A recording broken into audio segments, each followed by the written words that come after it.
From the Digital Media Center on the campus of Southern Oregon University in Ashland, Oregon. This is Ramping Up Your English, an educational program for intermediate level English language learners. Here's your host for Ramping Up Your English, John Letts.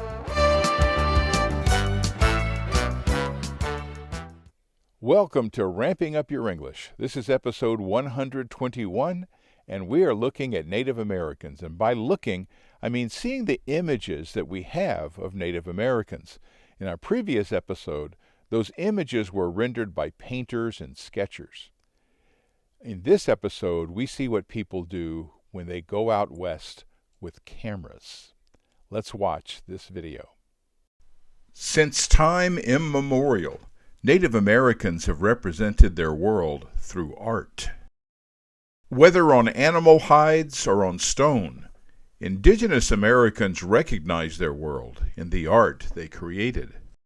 How would outsiders represent Native Americans to the world beyond America?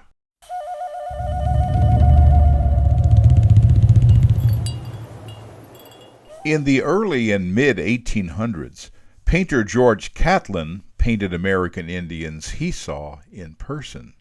Beginning with the Mandan and expanding to years of receiving hospitality from numerous tribes in the West, Catlin painted scenes never before seen by the general public, as well as individuals who sat before his canvas. George Catlin, Carl Bodmer, and other artists brought their paints, sketchbooks, and empty canvases into the western region to paint and draw Indian life. They were followed in a later time by artists with the same mission, but with different tools. Artist John Carl Hillers carried neither a paintbrush nor sketchpad to Indian country. He carried a camera. After a military career begun in the Civil War, Hillers was hired to photograph Colonel Powell's exploration of the Grand Canyon. Hillers' documentation of the expedition helped to establish this awe-inspiring landscape as a precious national treasure worthy of protection. This experience also inspired Hiller to photograph indigenous cultures of the American Southwest. Hiller found work as a government photographer. His job was to document this country as it was through photography. This ceremonial group of Hopi or Navajo is preserved by the National Archives. Hillers mostly captured Native Americans and Indian country as they appeared, functioning as a documentarian. At about the same time, photographer Ben Wittick was photographing Indians of the American Southwest. He befriended Apaches and Navajos, those from Hopi and Zuni communities, giving him access to spiritual rites that were normally closed to outsiders. Some of his subjects were notable people like the son of Mangus Coloradus. He won his own notoriety with this picture he took of Apache warrior Geronimo. With the Zuni, Wittick formed close relationships, participating in some religious ceremonies. He was especially obsessed with the snake dance, wherein rattlesnakes were tamed to bring prayers for rain into the earth. At Fort Wingate, Wittick suffered a snake bite from which he later died, as foretold by a Zuni shaman. John C. Grable photographed American Indians on the northern Great Plains. He traveled the West during a time known as the Early Reservation Period. Events like councils with Sioux Indians were recorded with his camera.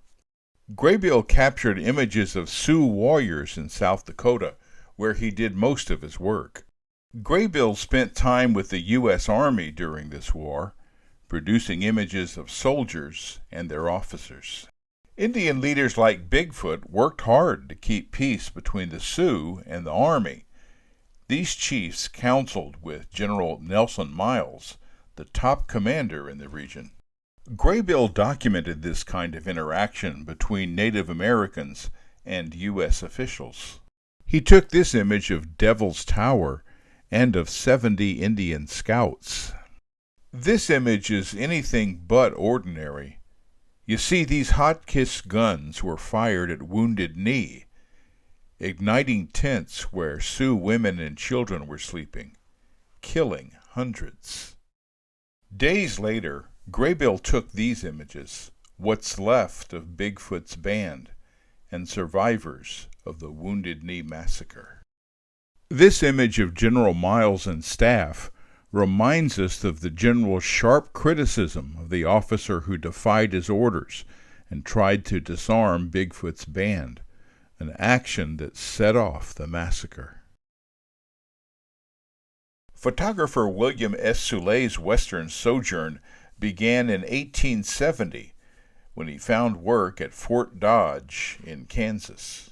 Soulet was a Union officer in the Civil War who was wounded at the Battle of Antietam. Soon after the war was over, Soulet headed west, and after an additional year, this time at Camp Supply, Soulet moved to Fort Bliss, where he was hired to document the fort's construction. This gave Soulet a chance to photograph Comanche, Arapaho, Kiowa, and Caddo Indians. He also photographed Apache and Apache Kiowa and other Native Americans in the region. Soulet photographed this Comanche camp, a Comanche chief, and this figure he labeled Comanche in winter. He witnessed and documented activities at the fort, like the drawing of rations at the agency. Soulet produced unforgettable portraits of Native Americans in the region: Kicking Bird, Little Raven, Lone Wolf, Bird Chief, Black Hawk, and Caddo George Washington, as well as a Caddo village. For 6 years, Soulet photographed and shared images of Native Americans, showing their humanity during great and challenging changes.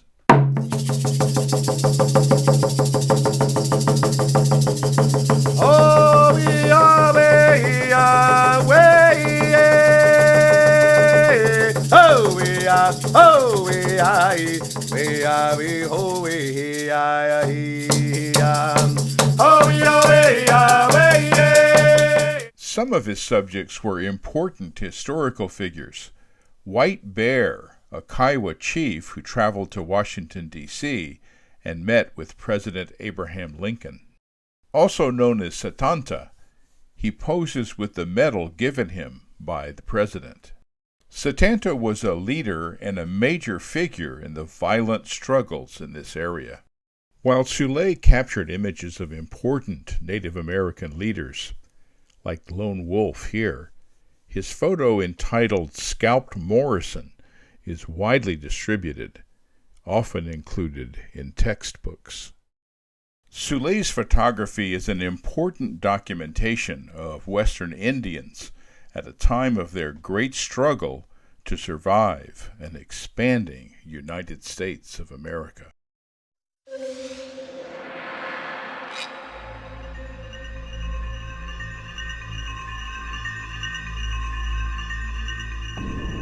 The sun dance is a widespread and powerful ritual important to Indian tribes of the Great Plains. The power to unify and heal kept the ceremony alive. It also had the power to capture, at least in the case of a Washington photographer. After seeing the ceremony at the end of the 19th century, this photographer would dedicate his life to capturing the culture of Native Americans in North America before that culture died. His name was Edward Sheriff Curtis, and no one produced more photos, writings, and voice recordings of North American Indians. His family moved to the bustling city of Seattle, and it was there that Curtis became a professional photographer. Curtis spent time on the shores of Puget Sound, always accompanied by his camera. Some Native Americans still lingered here, and some were subjects of photos taken by Curtis. His approach was to create artistic scenes with photography, invoking a time in the past when Indians were more present. One subject on that shore was a Duwamish woman known locally as Princess Angeline. She was a daughter of Chief Seattle. She was happy to pose for Curtis, preferring the silver dollar he paid over digging and selling clams. This photo brought Curtis great notoriety. It was praised and embraced by artists across the world who had hopes of gaining acceptance of photography as artistic expression. Edward Curtis was making a name for himself when he accepted the invitation to be photographer for the Harriman expedition to Alaska. On that expedition, Curtis learned the methods of ethnographic research. But he then went on his own expeditions, using earnings from his photography studio to fund field work. While Alaska had been a great adventure, Curtis traveled south and then east, setting up in the American Southwest. With a wagon load of photography equipment, including heavy glass plates, Curtis indulged his curiosity about Zuni and Hopi communities, spending months forming relationships with the people and capturing images of their rich communal lives. His portrait of this child, entitled Hopi Angel, is part of the Edward Curtis collection in the Library of Congress.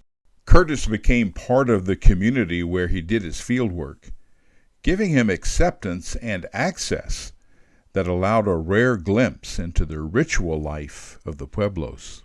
Curtis also did evocative landscape work, described as creating paintings with his camera, like this view of the ancient pueblo of Acoma. The landscape provided a sense of scale in the old trail at Acoma. Curtis used his camera to document the lives of the people, yet he produced more than photos, writing about the customs and practices of the communities where he lived much of the year. He also produced portraits that brought his subjects to life, very much humanizing them for viewers of his work.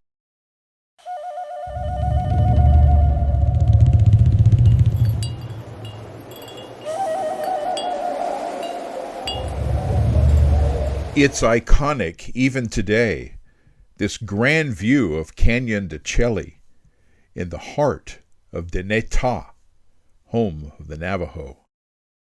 Towering, almost temple-like geology, along with riders made tiny in this grand setting, all traveling on horseback, going where?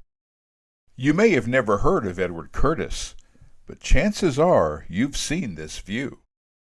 Curtis endeavored to evoke visions of the past, saving what he could of pre-Columbian culture. Native spiritual life was always of interest to Curtis. Navajo sand paintings were central to their healing ways. During his time with the Navajos, Curtis formed relationships with shamans, often called medicine men in that time. The Nez Perce were also a subject of Curtis's work. The Nez Perce were forced into a war with the United States Army, showing prowess and decency during a moving battle of over 1,000 miles.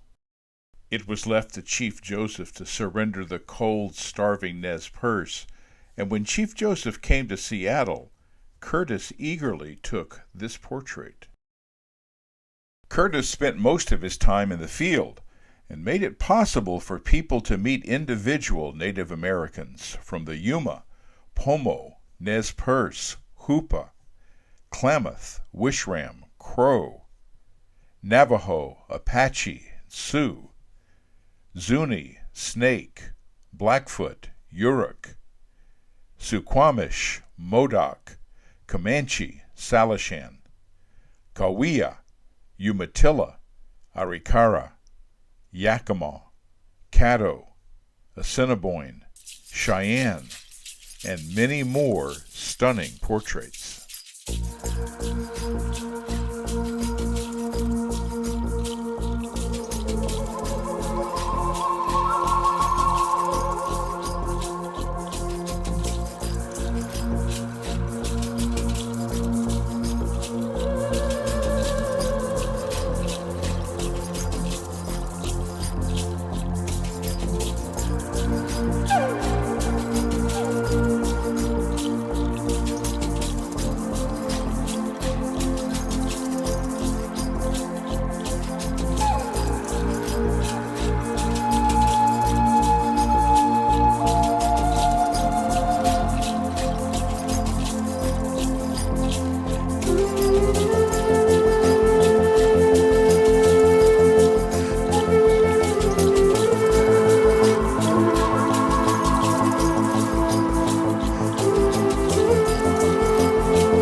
tatanka, hey, tatanka, tatanka, hey, tatanka, tatanka, hey, tatanka.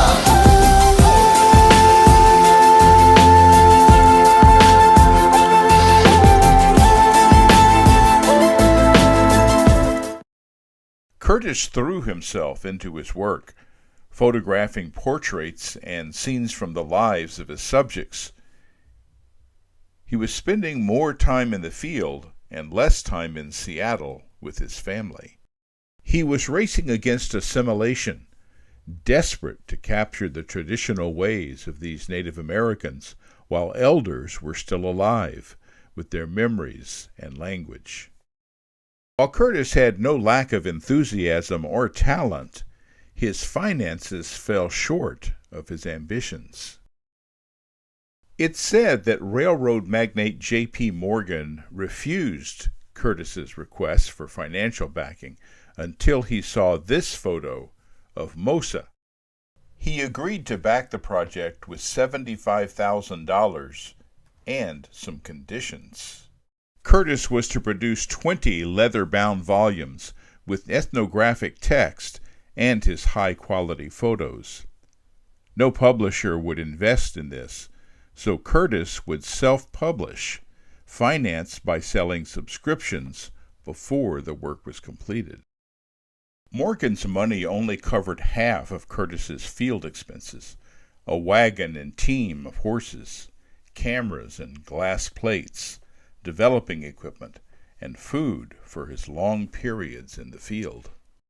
These conditions were often challenging. At times, the undertaking was made congenial by our surroundings in beautiful mountain wild, in the depths of primeval forest, in the refreshing shade of canyon wall, or in the homes and sacred places of the Indians themselves. While at others, the broiling desert sun, the sandstorm, the flood, the biting blast of winter lent anything but pleasure to the task. Each year, Curtis visited the Hopi, determined to participate in the snake dance. Curtis befriended a Hopi shaman who adopted him as a son. This allowed Curtis to participate in the ritual, which involved capturing and bringing snakes into the kiva, where they were tamed with feathers. For many nights, Curtis and the shaman remained here, fasting and sleeping in the kiva with the snakes. Finally, the shaman emerged for the snake dance before the community. Curtis declined to do so for concern about publicity.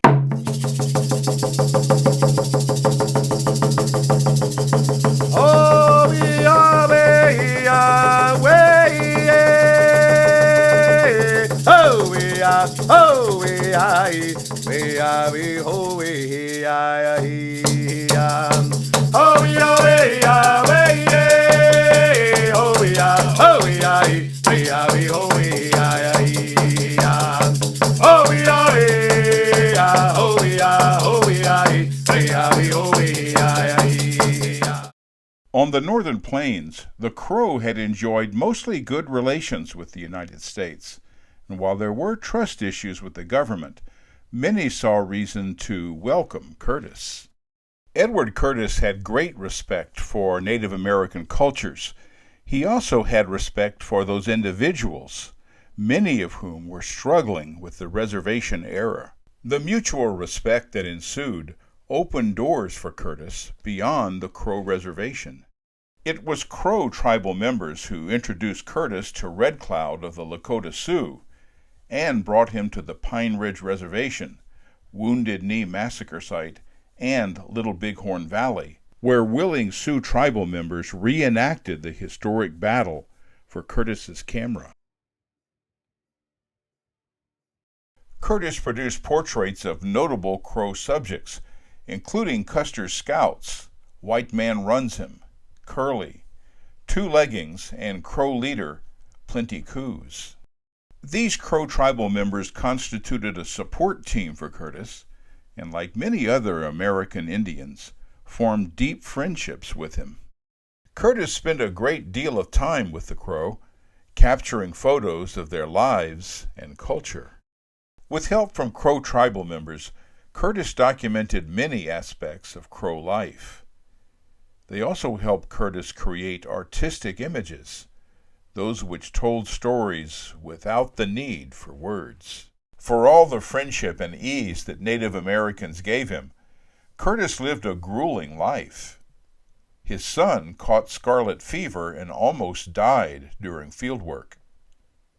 Curtis never had enough money to pay his expenses, and his wife divorced him. Images of pre-assimilation life became harder to get as clothing and possessions changed appearances, and traditional ways of life were rapidly passing away.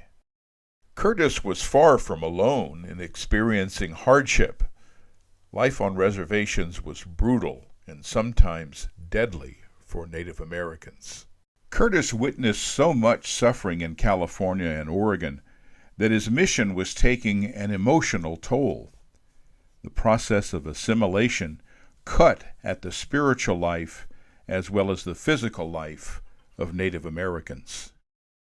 Seeking indigenous people with less influence from assimilation, Curtis headed north to Alaska and Canada's British Columbia. There he met the Kwakiutl. Steeped in the northern Pacific Northwest culture, Curtis found a rich source of information for his ethnology work, audio recordings, and, of course, photographs. Curtis drove himself on, but the world he sought to capture was rapidly passing away.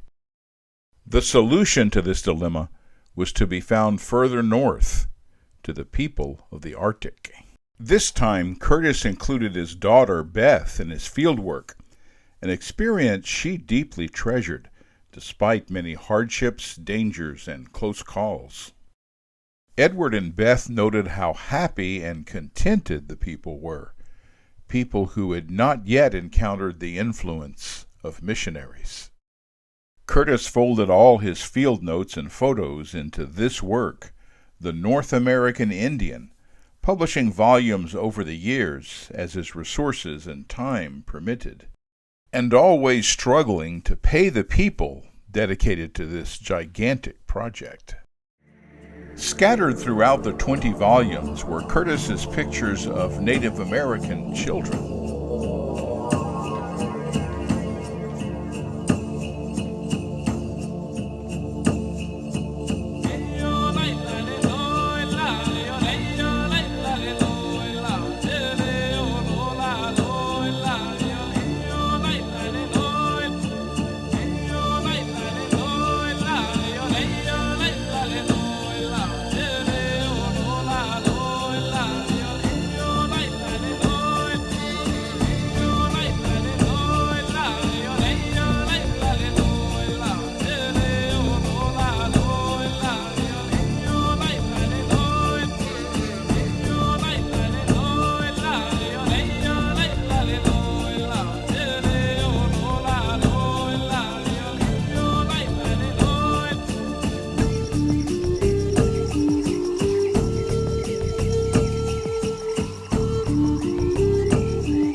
Wax cylinders like this one was used by Curtis to record speech and music of the American Indians he visited. It's so amazing just to see that thing. Definitely.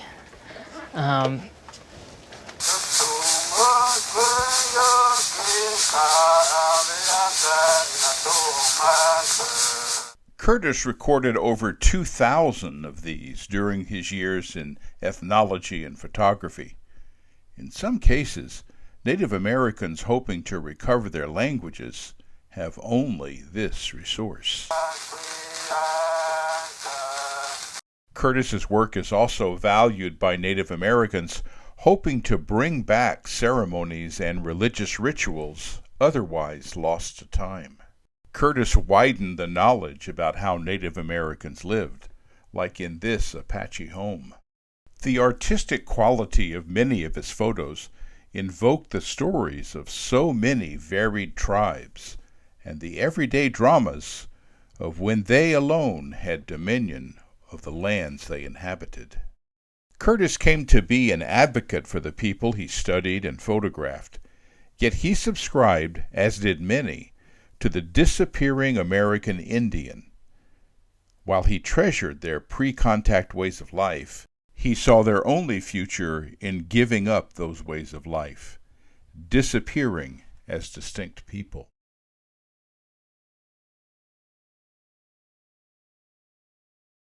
Curtis saw the mammoth undertaking through to completion.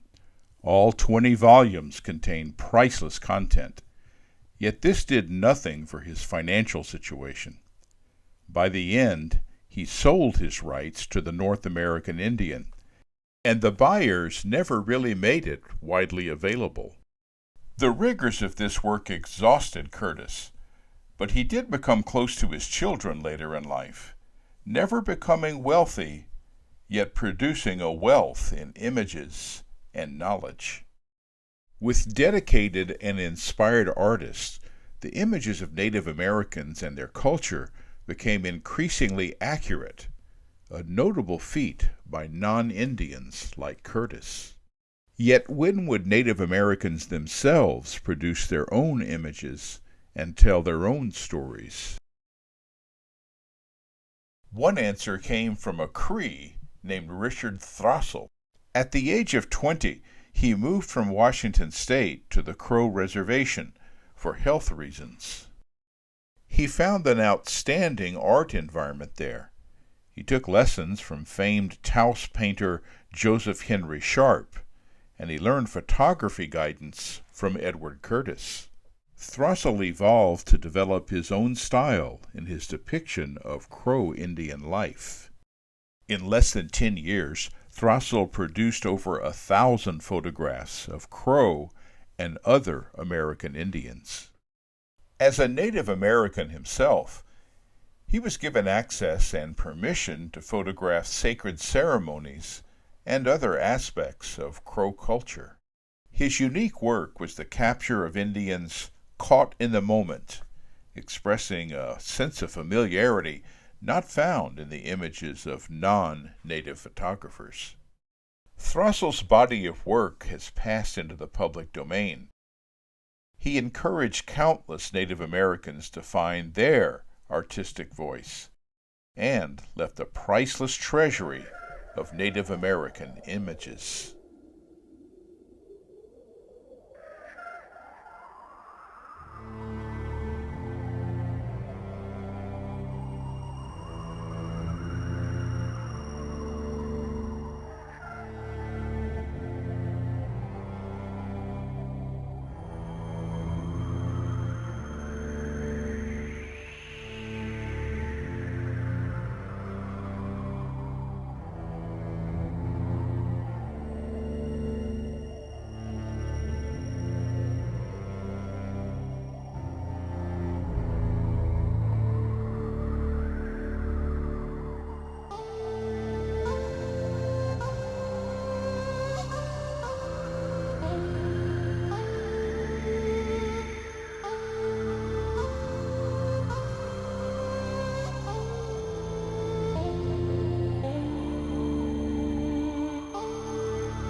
And with that, we end episode 121. I want to thank you for watching. Join us next time for Ramping Up Your English. I'm John Letts. You've been watching Ramping Up Your English, a support program for intermediate-level English language learners. Learn more. Visit our website at letscreate.org. You can also watch or download today's program at archive.org/details/roguetv. Join us next time on RBTV Voices for Ramping Up Your English.